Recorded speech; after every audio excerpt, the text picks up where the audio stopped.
Hello hello. দেখো, আরেকটা সুন্দর কনসেপচুয়াল ম্যাথের ক্লাসে তোমাদের সবাইকে স্বাগতম। এটা আসলে মেইনলি এই ম্যাথটা যেটার উপরে বেস করে তৈরি করা, সেটা হচ্ছে শক্তির সংরক্ষণশীলতা। তো ম্যাথটা দেখো কি বলছে। বলছে এখানে একটা গোলক আছে, বড় গোলক। তো এই বড় গোলকের উপর থেকে ছোট্ট একটা গোলক, আমি মার্কিং করে দেখাই তাহলে বুঝতে সুবিধা হবে। এটা এই ধরো একটা বড় গোলক আছে, বড় গোলকের উপরে একটা ছোট গোলক আছে। তো এই ছোটো গোলকটা গড়িয়ে গড়িয়ে পড়তেছে, গড়িয়ে গড়িয়ে পড়তে পড়তে এই পজিশনে ধরো এলো। তো আসার পরে এই গোলকটা সবসময় তো আসলে গোলকের উপরে থাকবে না, ও এক সময় কি ছিটকায় যাবে, রাইট? তো এই ছিটকায় যাওয়ার মোমেন্টে সে কেন্দ্রে আসলে কত ডিগ্রি কোণ তৈরি করবে, সেই কোণটাই আসলে জানতে চাইছে। কোশ্চেন ধরতে পারছো? বলছে যে একটা বড় গোলক আছে হলুদ কালার, যেটা ওই গোলকের উপরে একটা কমলা কালারের ছোটো গোলক আছে। সেই গোলকটা গড়ায় গড়ায় পড়তেছে, পড়তে পড়তে কোন মোমেন্টে গোলকটা বড় গোলকের পৃষ্ঠ থেকে বিচ্ছিন্ন হয়ে যাবে, এবং সেই মুহূর্তে ওই বড় গোলকের কেন্দ্রে উৎপন্ন করা কোণের পরিমাণ কত হবে। ঠিক আছে, এখানে তোমাকে যেই যে ইনফরমেশানগুলো দিয়ে দেওয়া হয়েছে সেগুলো হচ্ছে বড় গোলকটা যে ব্যাসার্ধ সেটা হলো আর, এইটুকুই দেওয়া আছে জাস্ট, আর কিছু দেওয়া নাই। তো এখন তুমি এই ম্যাথটা যেটার উপরে ভিত্তি করে করবা সেটা হলো কি শক্তির সংরক্ষণশীলতা। এখন ঘটনা হলো তুমি এখানে একটা পয়েন্টের নাম দাও।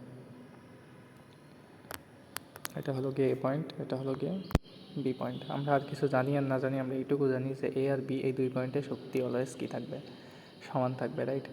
তো এখন তুমি এই পয়েন্টের প্যারালালি একটা দাগ টানো, টেনে তুমি এই লাইনটাকে বেসমেন্ট লাইন হিসাবে ধরো, অর্থাৎ এটাকে তুমি ভূমি হিসাবে ধরো। তো এখন দেখো এই বি বেসমেন্ট এই পয়েন্ট থেকে এ আসলে কতটুকুন দূরত্বে, ধরলাম এটা এইচ দূরত্বে। আর বি পয়েন্টটা তো বেসমেন্ট, মানে এটার কোনো কি নেই, উচ্চতা নেই, এটা একদম জিরোতে আছে। তো বি পয়েন্টে যদি জিরোতে থাকে তাহলে বি পয়েন্টে কী কী শক্তি থাকতে পারে বলো? জিরো পয়েন্টে বিভব শক্তি থাকবে না, বিভব শক্তি থাকবে না, তাহলে কি থাকবে? গতিশক্তি থাকবে, রাইট? আর এই পয়েন্ট যেহেতু ভূমি থেকে এইচ উচ্চতায়, তাহলে এই পয়েন্টে বিভব শক্তি থাকবে। এই পয়েন্টে বস্তুটা কি আছে? স্থির আছে। যেহেতু স্থির আছে সেহেতু কি আর কি গতিশক্তি নেই, জিরো। তাহলে এখন তুমি আর কিছু জানো আর না জানো, দুটো ইকুয়েশন দ্বারা করাতে জানো, রাইট? তো এ পয়েন্টের ক্ষেত্রে শক্তি ই এ ইকুয়াল বি পয়েন্টের ক্ষেত্রে শক্তি ই বি, এ দুটোটা কি সেম। তাহলে এ পয়েন্টে শক্তি কী কী আছে বলো? জাস্ট বিভব শক্তি। বিভব শক্তি কি? M G H. আর বি পয়েন্টে কী শক্তি আছে? গতিশক্তি half of M V square. এখন দেখো আমরা এই এইচের ভ্যালুও জানি না, আবার কি ভি এর ভ্যালুও জানি না। তো এখন এই দোনোটা জিনিস আমরা এখন নির্ণয় করব। কেমনে করব দেখো, এই যে এইচ আসলে কি, তোমরা একটু জাস্ট চিন্তা করো। দেখো, যদি তুমি বি ও, আর এখানে ধরো আরেকটা পয়েন্ট দাও পি, বি ও পি, এই তিনটা যদি একটা সমকোণী ত্রিভুজ হয়, এবং এটা যদি আসলে কি হয়, থিটা হয়, তাহলে, এবং এটা যদি আর হয়, তাহলে এই যে পি ও এই বাহুটা আসলে কি হবে বলো তো? আর কস থিটা হবে, রাইট? তাহলে যদি এটা আর কস থিটা হয়, আর এইটুকুন যদি এইচ হয়, এইটুকুন যদি এইচ হয়, এইটুকুন যদি আর কস থিটা হয়, আর টোটালটা যদি আর হয়, তাহলে এইচ ইকুয়াল কত হবে বলো? আর minus R cos theta, right? তাহলে এইচের মান আমরা পেয়ে গেলাম, বাট আমরা কি এখনও ভি এর মান পাইনি। ভি এর মান আমরা কীভাবে পাবো দেখো, যখন এই বস্তুটা ছিটকে পড়বে তখন কী বেগে ছিটকে পড়বে? ভি বেগে ছিটকে পড়বে। কিসের কারণে ছিটকে পড়বে বলো তো? কেন্দ্র বিমুখে যে বলটা কাজ করবে সেটার কারণে ছিটকে, রাইট? তো কেন্দ্র বিমুখী বল তুমি ধরো কত, এম ভি স্কোয়ার ডিভাইড আর। এইবারে তুমি একটা কাজ করো, এইবার আবার একটা লম্ব টানো। লম্ব টানলে তুমি যেই জিনিসটা দেখবা সেটা হলো এই যে এটা যে থিটা, এটার পরিবর্তে এটাও কি হবে? Theta, right? তাহলে এখন তুমি দেখো এই বরাবর আসলে বস্তুটার কী উপাংশ কাজ করতেছে বলো তো? এমসি, ওজন কাজ করতেছে। আর দেখো নিচের দিকে ওজন কাজ করতেছে। আর বস্তুটার এই বরাবর কি ভি, এই বরাবর কি এম ভি স্কোয়ার বাই আর। তো এই এম ভি স্কোয়ার বাই আর যদি বাইরের দিকে কাজ করে তাহলে কেন্দ্রের দিকেও তো একটা কিছু একটা আছে, তাই না? সেটাও কি, সেটাও এমভি স্কোয়ার বাই আর, কেন্দ্রমুখী বল। তো এই কেন্দ্রমুখী বলের তুমি দুইটা উপাংশ বের করো। যদি তুমি নিচের দিকে একটা উপাংশ বের করতে চাও, সেটা কত হবে, MV square by R cos theta. আর উপরে এই যে কী বলে, যদি তুমি এটাকে এই বরাবর বের করতে চাও, তাহলে ওটা কী হবে, MV square by R sine theta. এখন তুমি যেটা আইডেন্টিফাই করতে পারো সেটা হলো actually MV square by R cos theta, যেটা ওটাই আসলে কি এমজি এর সমান। তাহলে তুমি এখান থেকে দুটো লাইন লিখতে পারো,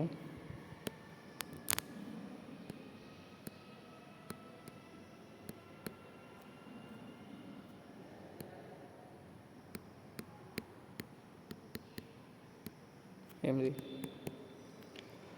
দেন এখান থেকে তুমি এম এম কাটো, তারপরে ভি স্কোয়ার ইকুয়াল টু লিখতে পারো কি জি আর ডিভাইড কস থিটা, এটা লিখতে পারো।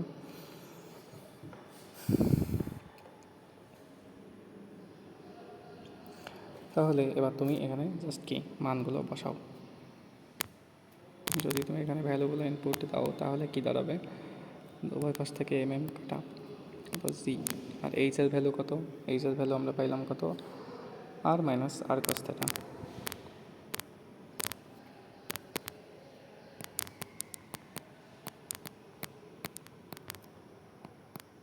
ইকুয়াল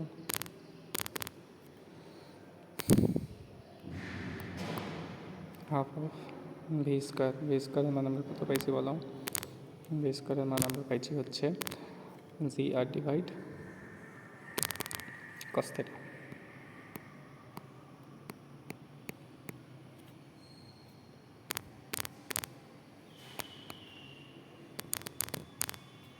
আমরা যেটা করতে পারি, জি জি কেটে দিতে পারি, এখান থেকে আর কমন নিলে থাকবে কত, one minus cos theta equal half of cos theta. Sorry, এখানে একটা আর থাকবে, রাইট, পরের লাইনে আর আর কেটে দাও।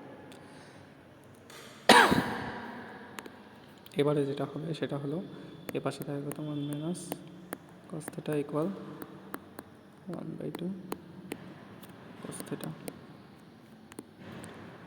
তাহলে তুমি যেটা করতে পারো এবারে, এই হাফ কস থিটাকে এবারে নিয়ে এসো, তাহলে 1 থেকে হাফ বাদ দিলে কত হয়, হাফ কস থিটা